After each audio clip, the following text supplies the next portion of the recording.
So students, आज हम जो है प्रैक्टिस टेस्ट 1 डिस्कस करने जा रहे हैं। ओके, कुछ क्वेश्चन जो हैं, इम्पोर्टेंट क्वेश्चन जो हम लोग आप लोगों के साथ डिस्कस करते हैं। तो एक सेट जो है वो ऑलरेडी डिस्कस कर रखा है, तो जो नेक्स्ट सेट है प्रैक्टिस टेस्ट, वो आज हम लोग डिस्कस करने वाले हैं। सो ये first question, ideal temperature for sowing of chickpea is. जैसे कि हमने सभी क्रॉप्स कंप्लीट कर रखी हैं। ओके, ऑलमोस्ट सभी क्रॉप्स हमने कंप्लीट कर चुके हैं हम लोग, और उनमें से रैंडमली मैंने कुछ क्वेश्चन जो हैं, इंपॉर्टेंट क्वेश्चन सेलेक्ट किए हैं। तो जो जो आंसर बता सकते हैं वो मैं आप लोगों को टाइम दूंगा कुछ, और आप साथ के साथ आंसर बता सकते हो प्रैक्टिस के लिए। So the ideal temperature for sowing of chickpea is. जो चने को बोने के लिए जो टेम्परेचर रेंज है, तो जो तापमान है वो कितना होना चाहिए, ऑप्टिमम टेम्परेचर क्या है। फर्स्ट ऑप्शन है 15 से लेके 20 degree Celsius. Option B 10 to 25 degree Celsius है। C option is 10 to 15 degree Celsius. और डी ऑप्शन जो है वो 23 टू 40 डिग्री सेल्सियस है। तो I am waiting for your answers. जिसको राइट आंसर पता है इसका, वो बता सकते हैं।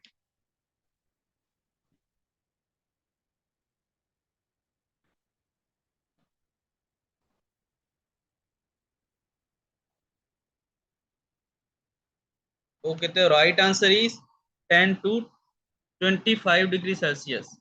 जो सोइंग टाइम है चिकपी का, वो 10 टू 25 डिग्री सेल्सियस है। जिनका बी ऑप्शन है वो का राइट आंसर होगा। Okay, next question is in human body chickpea can reduce. जो ह्यूमन बॉडी है, मानव शरीर में, अगर हम चने का सेवन करते हैं तो किस बीमारी से, मतलब कौन सी बीमारी को ठीक किया जा सकता है। ओके, कौन सी बीमारी ठीक करने में काम आता है चना। तो ऑप्शंस जो हैं, ब्लड कोलेस्ट्रॉल कम करने में हेल्प करता है, ब्लड शुगर कम करने में हेल्प करता है, ब्लड प्रोटीन कम करता है, या blood pressure. Okay, you have 30 seconds, और 30 सेकेंड्स के बाद मैं जो है आंसर रिवील करूंगा इसका। ओके,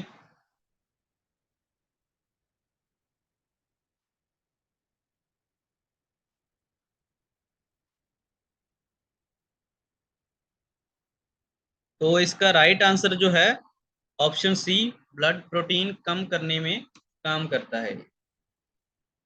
ओके, नेक्स्ट क्वेश्चन जो है, in rabi chickpea crop how many days after sowing is the major optimal planting date chosen. जो रबी चने की क्रॉप है, उसमें प्रमुख जो डेट ऑफ सोइंग है, कितने दिन पश्चात का चुनाव किया जाता है। जो हमारा रबी सीजन का चिकपी क्रॉप है, ओके, सोइंग के कितने दिन बाद जो है उसकी ऑप्टिमम जो प्लांटिंग डेट को चूज किया जाता है। तो फर्स्ट जो यहाँ पे ऑप्शन जो है 20 to 25 days after sowing, 30 to 35 days after sowing, 40 to 45 days after sowing, और 50 to 55 days after sowing. Okay, you have 30 seconds.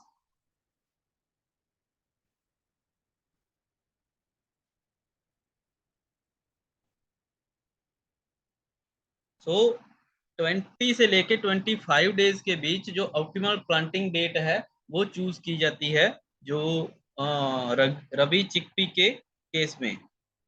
Next question is Indian institute of wheat and barley is situated in. जो Indian institute of wheat है और wheat and barley है, वो कहाँ पे situated है। Okay, Bharat में गेहूं और जौ के भौगोलिक इंस्टीट्यूट कहाँ हैं। तो ऑप्शंस देख लेते हैं। गाजियाबाद उत्तर प्रदेश में, B option is Bhubaneswar Orissa में, ऑप्शन सी धरवाद कर्नाटका में, ऑप्शन डी करनाल हरियाणा में। तो जो राइट आंसर है उसको बताने के लिए आपके पास 30 सेकंड्स हैं। उसके बाद ये जो आंसर क्या होगा इसका राइट आंसर मैं आप लोगों के साथ बताऊंगा।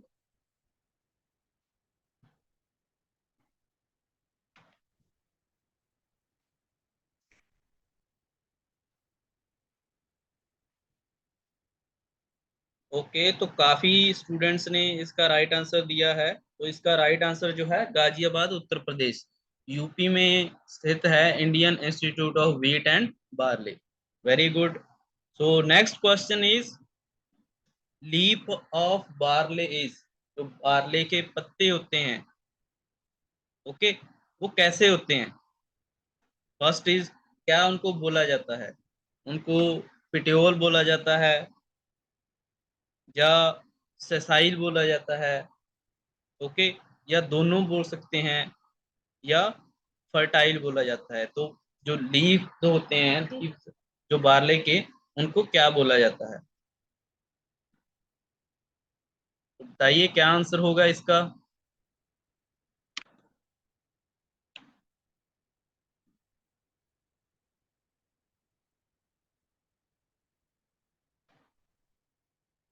ओके, तो लीव्स ऑफ बार्ले और called as petiole. Okay, petiole बोला जाता है बार्ले लीव्स को।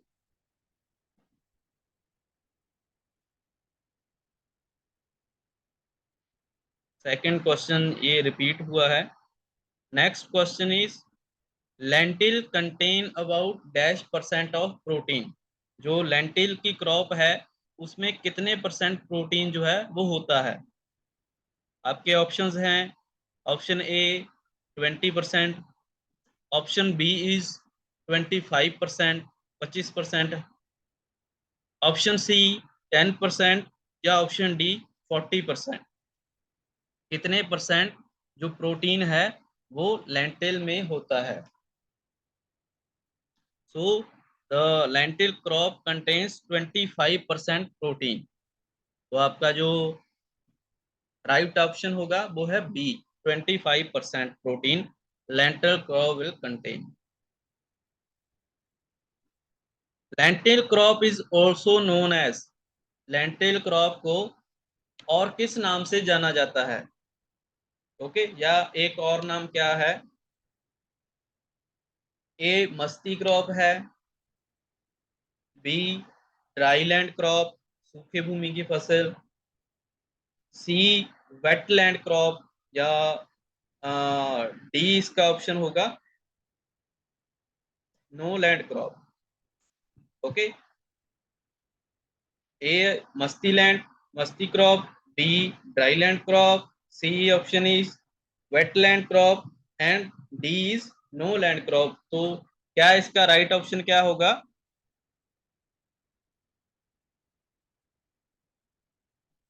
डी इसका राइट ऑप्शन होगा ड्राई लैंड क्रॉप। जैसा कि आप सभी लोगों को पता है कि लेंटिल क्रॉप जो है, ओके, तो इसको जो वाटर रिक्वायरमेंट्स होती है उसके अकॉर्डिंग इसको ड्राई लैंड क्रॉप बोला जाता है, क्योंकि ड्राई लैंड एरिया के लिए ये वाली क्रॉप जो है वो बेस्ट है। ड्राई लैंड क्रॉप इसलिए इसको बोला जाता है। Next question is lentil crop needs, जो टेम्परेचर या वेदर कंडीशंस वाइज अगर हम लोग देखें तो लेंटिल क्रॉप्स को कैसा टेम्परेचर रेंज चाहिए, वेदर कंडीशंस कैसी चाहिए। तो सभी हम लोग पढ़ चुके हैं इसके बारे में। तो उसमें से बताइए। ए आपके पास ऑप्शन है कूल एंड ड्राई क्लाइमेट, ठंडा और सूखा climate. Option B is warm and humid, गर्म और humid climate. C option is dry and hot climate, सूखा और गर्म। And last option is drought, या ड्रॉट कंडीशंस इसके लिए चाहिए। तो कौन सा ऑप्शन जो है आपका राइट होगा, बताइए। Option A is cool and dry climate, option B is warm and humid climate, option C is dry and hot climate, and last is drought. तो जो कूल एंड ड्राई क्लाइमेट है वो इसके लिए बेस्ट क्लाइमेट होता है, क्योंकि ये एक विंटर सीजन क्रॉप है ना, रबी सीजन क्रॉप है, तो कूल तो होगा ही। डिपेंड, अब विंटर सीजन है तो कूल टेम्परेचर तो होगा, ये तो फाइनल है ना। तो उसके साथ साथ ड्राई क्लाइमेट इसको चाहिए होता है। तो इसका राइट ऑप्शन जो है ए, इसका राइट ऑप्शन होगा। Next is lentil crop grows well with. Lentil के साथ अच्छी तरह से उगाई जाने वाली जो क्रॉप्स हैं, कौन कौन सी क्रॉप्स हैं? फर्स्ट इज जो लो फर्टिलाइजर डोज जिसकी रिक्वायरमेंट होती है, या हाई फर्टिलाइजर डोजेस चाहिए जिस क्रॉप को, मीडियम फर्टिलाइजर डोजेस चाहिए, या एक्सट्रीमली हाई फर्टिलाइजर डोजेस। तो कौन सी क्रॉप जो है हम लोग ग्रो कर सकते हैं जिनको depending upon their requirement of fertilizers. तो बताइए, अगर आप लोग इसका आंसर जानते हैं तो लिखिए। Very good. तो जो राइट ऑप्शन होगा इसका, C option is the right. जो मीडियम फर्टिलाइजर डोज रिक्वायरमेंट्स होती हैं जिन क्रॉप्स की, ऐसी सारी क्रॉप्स जो हैं लेंटिल क्रॉप्स के साथ हम लोग ग्रो कर सकते हैं। ओके।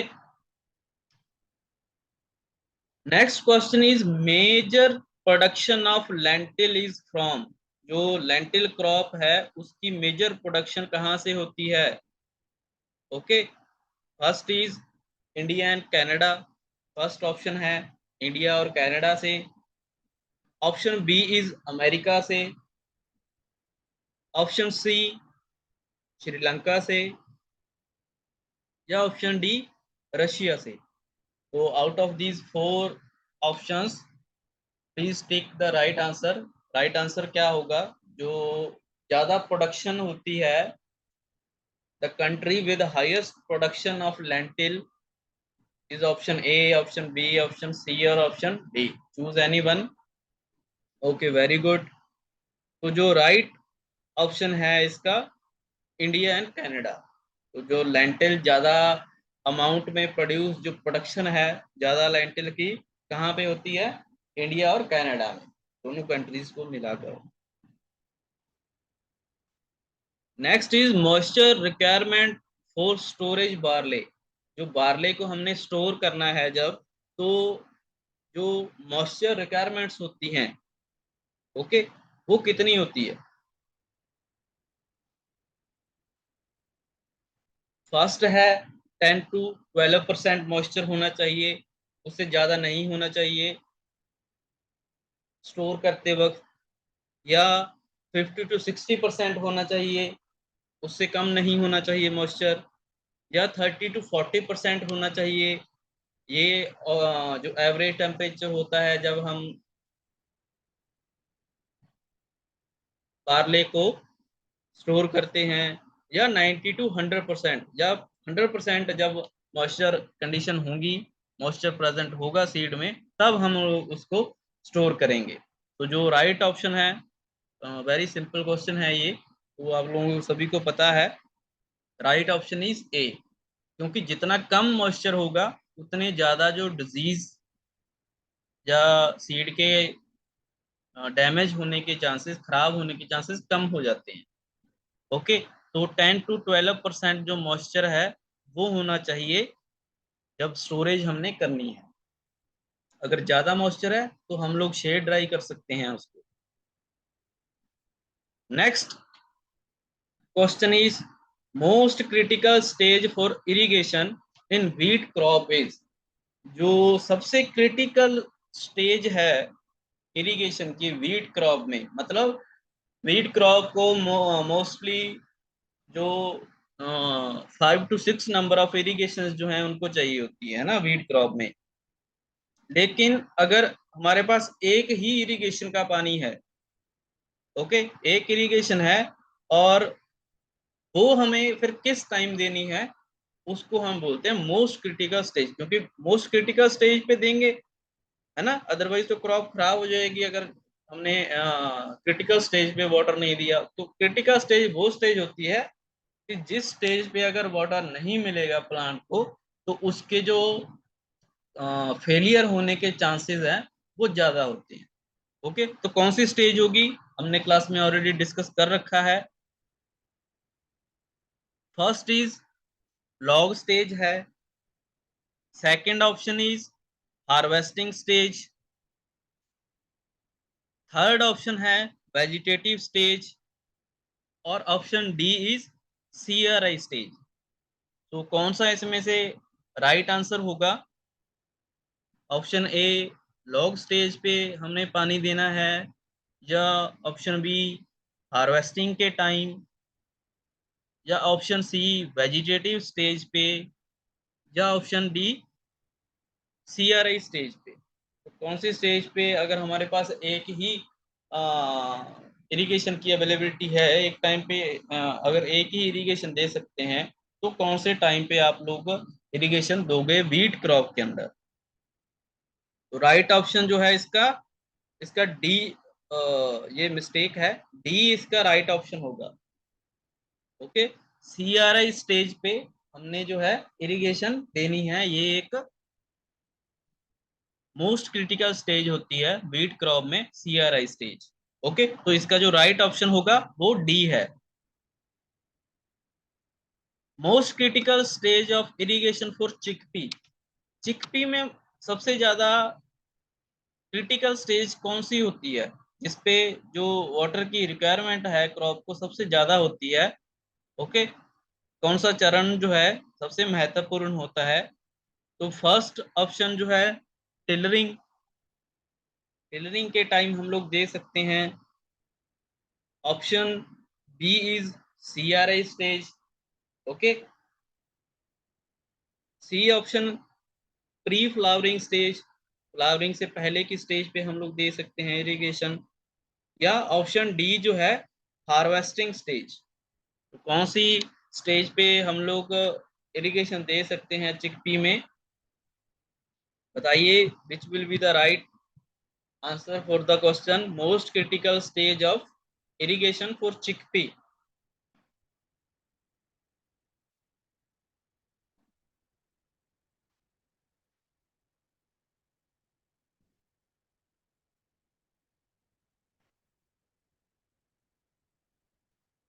तो इसका राइट आंसर जो है pre flowering stage.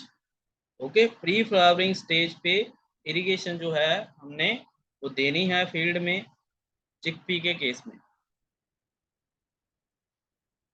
Next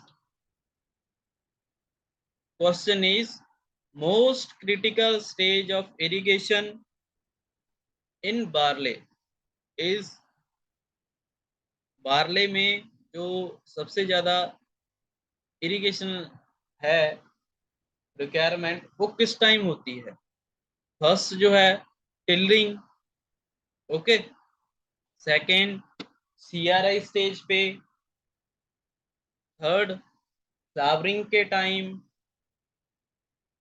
fourth है हार्वेस्टिंग के टाइम। तो किस टाइम जो इरिगेशन है बार्ले क्रॉप में उसकी सबसे ज्यादा जरूरत होती है? तो विच will be the right answer?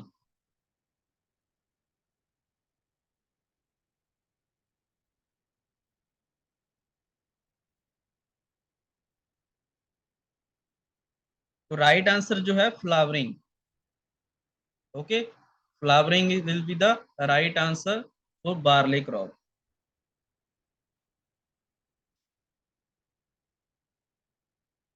अभी कुछ लेक्चर पहले हमने ये डिस्कस किया था, निपिंग जो होती है ना, लास्ट में भी हमने डिस्कस किया है। Nipping in chickpea is a process, कैसी प्रोसेस है? ओके, और क्यों इसको यूज किया जाता है? टू एनलार्ज ब्रांचिंग, शाखाओं को बढ़ाने के लिए यूज किया जाता है निपिंग प्रोसेस को। To reduce plant height, plant height को कम करने के लिए यूज किया जाता है इस टेक्निक को। To protect plants against lodging, जो प्लांट्स गिरना स्टार्ट कर देते हैं, लॉजिंग हो जाती है ना उनकी, उसको रोकने के लिए। या फिर टू प्रोटेक्ट फ्रॉम डिजीजेस, या जो डिजीजेस होती हैं, ओके, जो रोग होते हैं उनसे प्रोटेक्ट करने के लिए। तो किसके लिए निपिंग हम लोग क्यों यूज करते हैं, बताइए क्या, विच will be the right answer.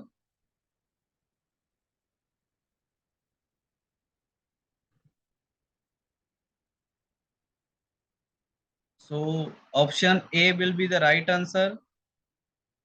Okay, तो शाखाओं को बढ़ाने के लिए हम लोग यूज करते हैं, या ऑप्शन सी भी इसका राइट आंसर हो सकता है, to protect plant against lodging, lodging होने से बचाने के लिए भी हम लोग इसको यूज कर सकते हैं निपिंग को। ओके, तो सी ऑप्शन भी इसका राइट आंसर हो सकता है, और ऑप्शन ए भी।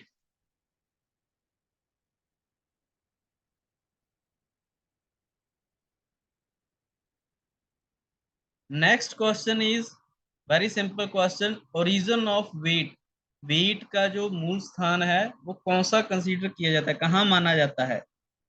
ओके, तो ऑप्शंस हैं south east Asia, south west Asia, America, या इंडिया। तो जो वीट का ओरिजिन है वो कहाँ माना जाता है। ऑप्शन ए है साउथ ईस्ट एशिया के अंदर इसका ओरिजिन माना जाता है, कि इसका जो क्रॉप को वहां से सबसे पहले नोटिस किया गया, या वहां से बाकी एरिया में डेवलप हुई, क्रॉप इंट्रोड्यूस हुई, या साउथ वेस्ट एशिया माना जाता है, अमेरिका माना जाता है, या इंडिया। वो जो ओरिजिन है वो साउथ ईस्ट एशिया इसका ओरिजिन माना जाता है। Okay, photo periodically, barley is a type of plant, barley जो फोटो पीरियोडिकली प्लांट्स होते हैं, बार्ले को किस टाइप का प्लांट माना जाता है फोटो पीरियोडिकली। ओके, मतलब फोटो पीरियोडिकली जो कि फोटोसिंथेसिस होती है ना, जो फोटोसिंथेसिस प्रोसेस होती है उसको हम लोग फोटो पीरियोडिकली बोलते हैं। अगर ज्यादा लंबे दिन होंगे तो जो पीरियड है फोटो पीरियड वो ज्यादा होगा, फूड ज्यादा बनेगा, फोटोसिंथेसिस ज्यादा होगी, है ना। तो फोटो पीरियोडिकली जो बार्ले क्रॉप है उसको, उस प्लांट को कैसा प्लांट माना जाता है। तो फर्स्ट जो इसका ऑप्शन है short day plant, option B is long day plant, okay, option C is day neutral plant, या option D both A and B. Okay, A और बी, शॉर्ट डे प्लांट भी और लॉन्ग डे प्लांट भी। तो out of these four options which will be the right answer, you can write in the query and ask box. Very good, कई students continuously जो right answer बता रहे हैं, बहुत अच्छे। It means they have attended the classes and they have listened all the lectures very carefully.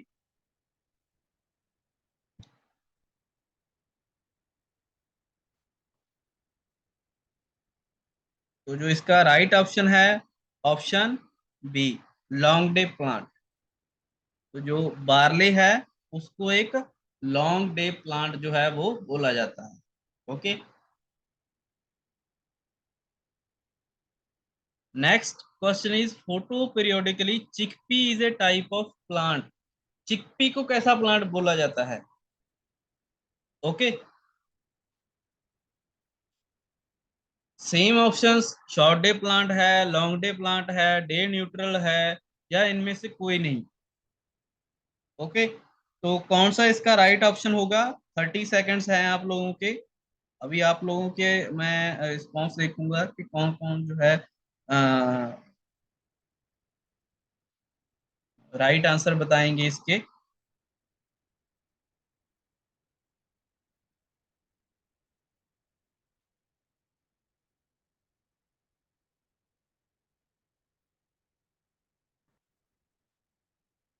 Okay, many students are replying, very good, this is a good thing that you are replying.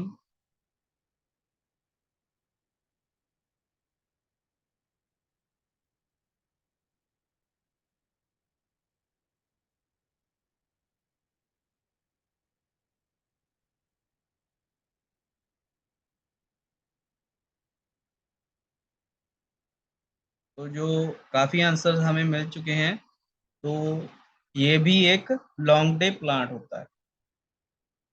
Okay, ज्यादातर आपके answer आए हैं A option, तो ये भी एक long day plant होता है। ओके, रबी क्रॉप्स के जितने भी प्लांट हैं मोस्टली वो लॉन्ग डे प्लांट के अंदर ही कंसीडर किए जाते हैं। Next is production of wheat is million turns in India. तो जो व्हीट की प्रोडक्शन है वो कितने मिलियन टन्स हैं, कितनी प्रोडक्शन है इंडिया की। Okay, first 79 million ton, option B is 85 million ton, option C 69 million ton, या option D is 200 million ton.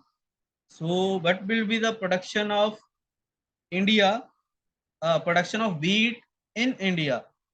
79 million ton, 85 million ton, 69 million ton, या 200? So the right option is 69 million ton production है India में wheat की।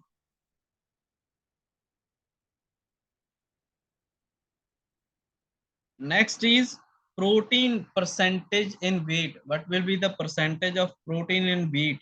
Wheat crop में कितने percent protein होता है? Okay, first option है 10 to 12% protein, second is 40 to 60% protein, third option is 90 to 100%, या last option is option D 20 to 30%। Okay, so the percentage of protein in wheat will be out of these four options, which is going to be the right answer. You have to choose. You have 30 seconds. Please reply with the answer.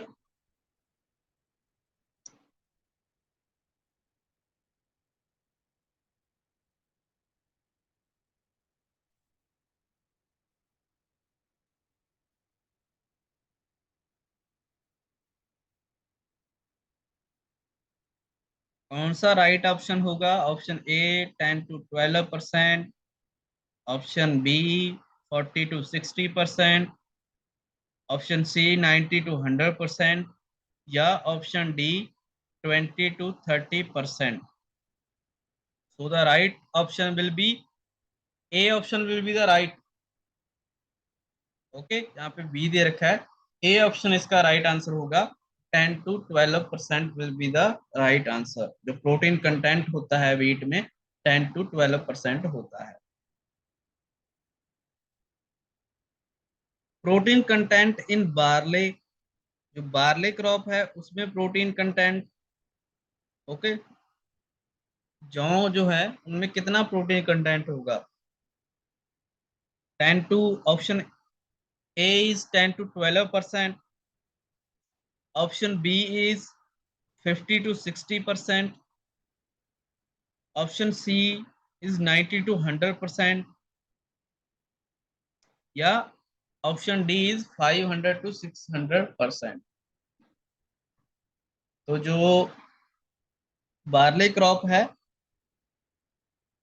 उसमें कितना percentage जो protein होता है? तो जो इसका right option है 10 to 12%। 10 to 12% protein जो है वो भी वो बार्ले में होता है। नेक्स्ट क्वेश्चन जो है, rabi chickpea yields the highest production when the age of plant is. जो रबी चने का उत्पादन सबसे अधिक होता है जब पौधों की उम्र, क्या कौन सी उम्र पे, मतलब प्लांट की ऐसी कौन सी एज होती है जिस एज पे वो प्लांट जो है सबसे ज्यादा यील्ड प्रोवाइड करता है चिकपी के केस में? तो कितनी एज पे सबसे ज्यादा जो यील्ड होगी? 60 to 70 days after sowing, 80 to 90 days after sowing, 100 to 110 days after sowing, या 120 to 130 days after sowing.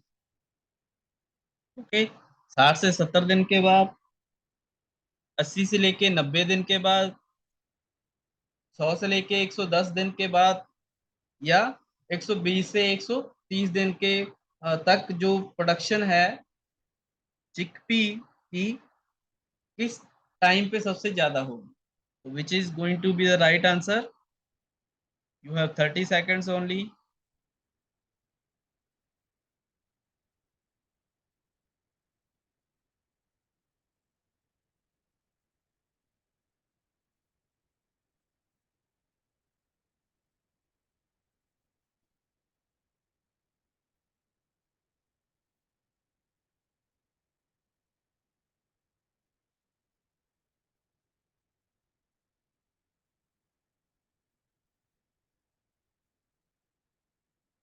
Very good. बहुत सारे रिप्लाई जो आपकी ओर से आ रहे हैं. Very good, it is a good news.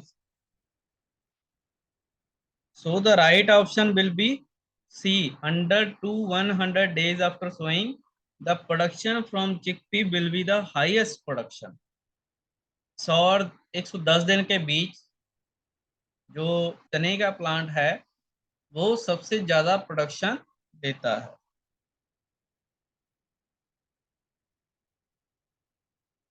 Next is rabi sugar cane temperature effects.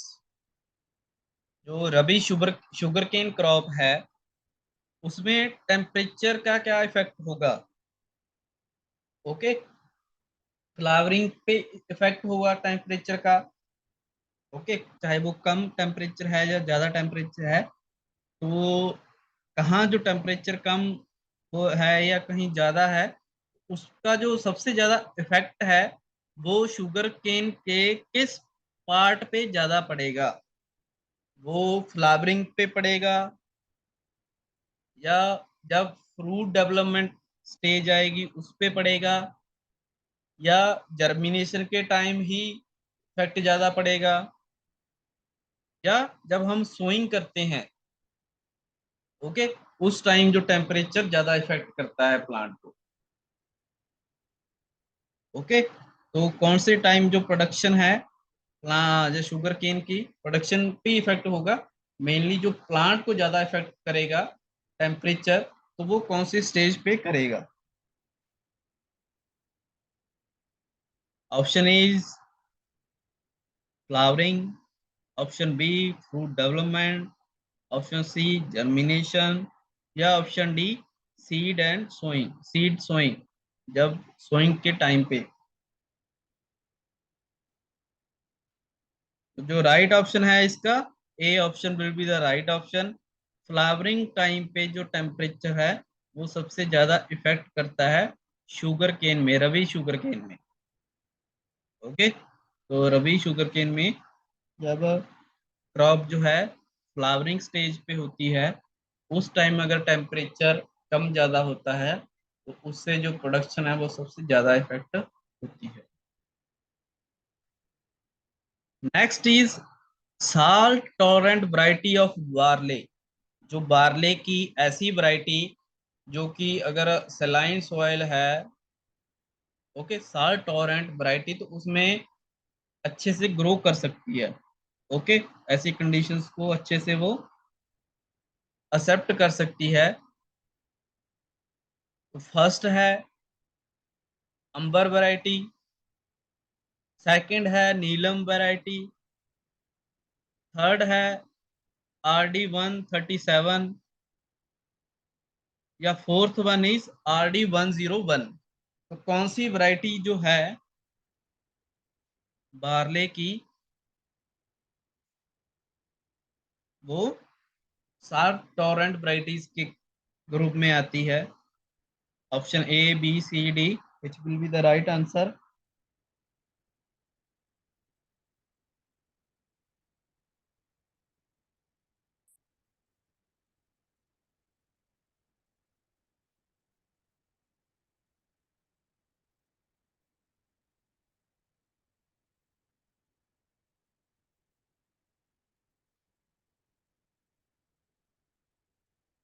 तो जो राइट ऑप्शन है इसका वो है ए, अंबर वैरायटी।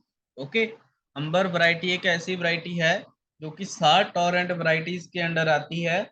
और ये जो सलाइन सॉइल्स होती हैं, है ना, प्रॉब्लमेटिक सॉइल्स, उसमें ये वैरायटी है वो ग्रो कर सकती है। ये एक साल्ट टॉरेंट वैरायटी है।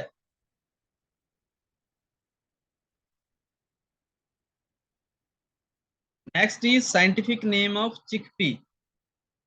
जो चिकपी है, चना, उसका साइंटिफिक नेम क्या है?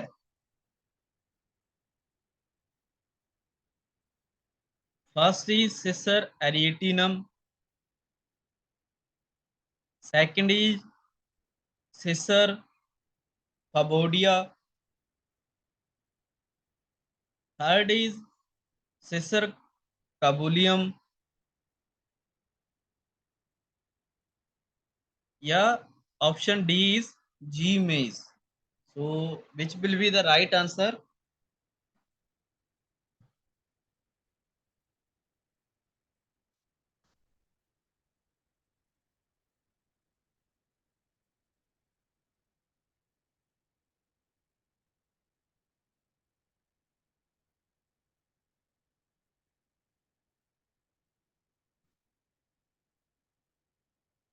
Scientific name of chickpea will be Cicer arietinum, Cicer faboidea, Cicer cabulinum, या जी मेज। तो जो साइंटिफिक नेम है, option A will be the right answer, Cicer arietinum. Okay, जो चने का साइंटिफिक नेम होता है सिसर एरिटिनम बोला जाता है। सिसर काबुलियम भी इसका जो देसी चना होता है उसको सिसर काबुलियम बोला जा सकता है। ओके, तो अगर ऑप्शंस में सिसर एरिटियम नहीं दे रखा, सिसर काबुलियम दे रखा है, तो Cicer kabulium will be the right answer. Okay, क्योंकि जो ब्राउन चना होता है उसका साइंटिफिक नेम सिसर एरिटिनम होता है। जो व्हाइट चना है, या जो बिग साइज जो होता है चने का, व्हाइट चना बोलते हैं, व्हाइट चने का जो साइंटिफिक नेम है वो सेसर काबुलियम होता है। ओके, तो अगर यहाँ पे मेंशन नहीं किया गया तो, लेकिन चिकपी जो है उसको ब्राउन चना ही बोला जाता है। ओके, तो उसका जो साइंटिफिक नेम है Cicer arietinum. Okay, thank you everyone. I hope today's exercise will give you some benefit for the preparation of your exam. Okay,